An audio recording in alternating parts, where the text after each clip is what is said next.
morning, it's our week of encouragement, and once again, we're going to start with how not to do it. Have you ever heard this? If you want to know what your wife/husband will be like, or what they'll look like in years to come, look at their mother/father. That might bring a smile to your face or make you cringe. It could be that is what prospective partners of our children do. What do they see? Seriously, the effect of generational curses need to be looked at.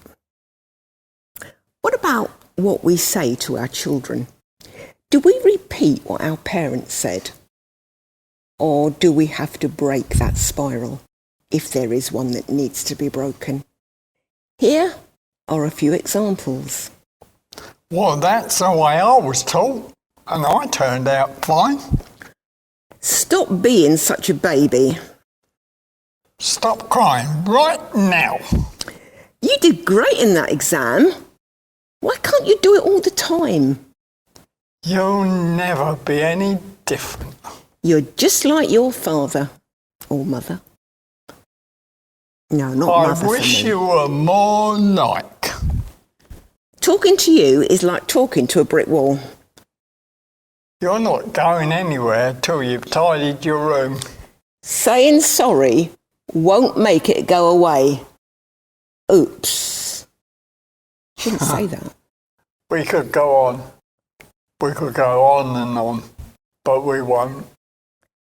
This picture from Facebook is a good illustration of what we are dealing with today. It makes me ask, when was the last time I apologised to my child? Maybe now an adult. When was the last time I said, I love you, without a prompting situation? Yep. Scripture tells us not to exasperate our children. Instead, bring them up in the training and instruction of the Lord. No, no, no. This does not mean a list of rules and regulations. It means nurture and safe boundaries. Yeah. You might listen to this and think we're only speaking about people who are blood parents, but we're not. Encouragement applies to everyone. There are some fantastic parents out there who haven't given birth physically, but are nurturing adults who have brought up families. Some of our closest friends were adopted/fostered and cared for by a wonderful lady named Jean Hammond. Susie Howe gave up having children so she could concentrate on nurturing orphans and training others to care for them. Scripture also tells us not to think less of a disciple because they're young. Paul wrote to Timothy, "Do not let anyone treat you as if you are unimportant because you're young. Instead, be an example to the believers with your words, your actions, your love, your faith, and your pure life."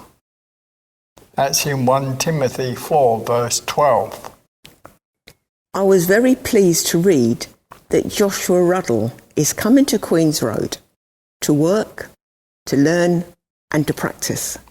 He blew me away with his reflection of the reckless love of God that left 99 sheep in the fold whilst he sought the lost one.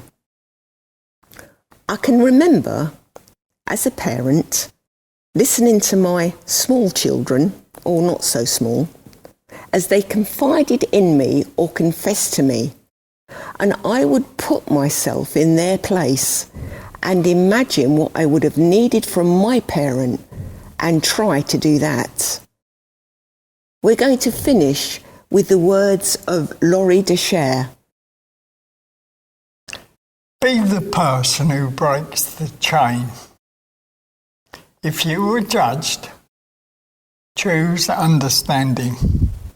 If you were rejected, choose acceptance. If you were shamed, choose compassion. Be the person you needed when you were hurting, not the person who hurt you.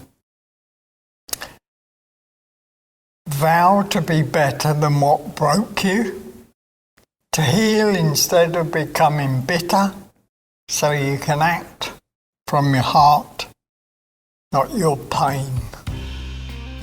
I hope this has given you food for thought. We'll be with you tomorrow when we think of praying for those who persecute us and how it encourages us and changes us. Thank you. For the gift of life I'm waking, colored sunrise at day's breaking, for all your beauty of your making.